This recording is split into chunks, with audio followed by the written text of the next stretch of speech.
अब हम डिस्कस करते हैं कि हमारे पास जो वेक्टर्स हैं इसके कंपोनेंट्स के बेसिक फार्मूला एक्चुअली क्या होते हैं। वैसे अगर देखें कि लेट्स सपोज आपके पास एक वेक्टर है और वो वेक्टर लेट्स सपोज कि ये ए है, जो ग्रीन कलर का यहाँ पे ड्रॉ किया है ये वेक्टर ए है और ये एक एंगल थीटा बना रहा हो विद एक्स एक्सिस, तो इसके दो कंपोनेंट्स जो है वो हम बनाते हैं। एक ये हमारे पास हो जाएगा component of vector A along X axis और ये होगा component of vector A in the direction of Y axis, जिसको ए वाई कहेंगे। अब हमने ये पढ़ा है कि जो वेक्टर्स के कंपोनेंट्स होते हैं, कंपोनेंट्स को लिखने का तरीका ये है कि A X is equal to A cos theta, और ए वाई के बारे में हम ये कहते हैं कि A Y is equal to A sine theta. इनका एक्चुअल फार्मूला क्या होता है? देखिए, अगर लेट्स सपोज कि यहीं पे मैं पूछूं कि यहाँ पे अगर एक z एक्सिस मौजूद होता और फिर ये इस वेक्टर का z कंपोनेंट क्या होता, तो यहाँ पे थोड़ा सा प्रॉब्लम है।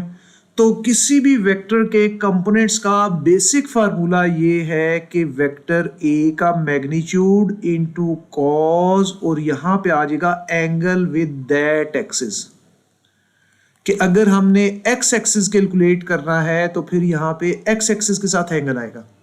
अगर हमने वाई एंगल के वाई कंपोनेंट कैलकुलेट करना है तो वाई के साथ एंगल यूज होगा, और अगर हमने z एक्सिस का कंपोनेंट कैलकुलेट करना है तो फिर यहाँ पे एंगल कौन सा यूज होगा? एंगल z एक्सिस का यूज होगा। मिसाल के तौर पे यहाँ पे देखें कि इस वक्त ये एंगल थीटा बना रहा है, तो यहाँ पे ax जो है ये बन जाएगा a और cos angle with x axis जो कि बन गया थीटा।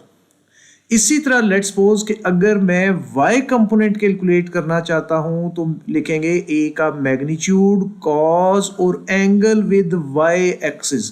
अब यहां पे आप देखें कि ये जो x एक्सिस है, x एक्सिस और y एक्सिस के दरमियान एंगल है 90 डिग्री और इसमें ये एंगल थीटा है, तो जो रिमेनिंग एंगल हमारे पास होगा, रिमेनिंग एंगल हमारे पास क्या कहलाएगा? 90 माइनस थीटा।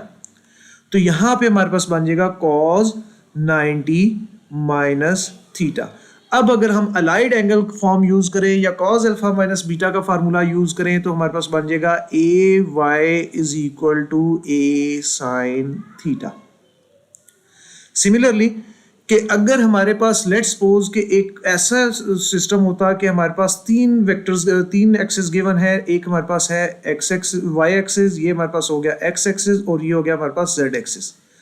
अब अगर हमारे पास कोई भी एक वेक्टर गिवन है तो इसके जो एंगल डिस्कस होते हैं वो एंगल तीन डिस्कस होते हैं। सबसे पहला एंगल डिस्कस होता है विद एक्स एक्सिस जिसको हम नाम देते हैं अल्फा का। इसी तरह दूसरा एंगल यूज होता है वाई एक्सिस के साथ जिसको नाम देते हैं बीटा का। तीसरा एंगल यूज होता है जेड एक्सिस के जिसको हम नाम देते हैं गैमा का।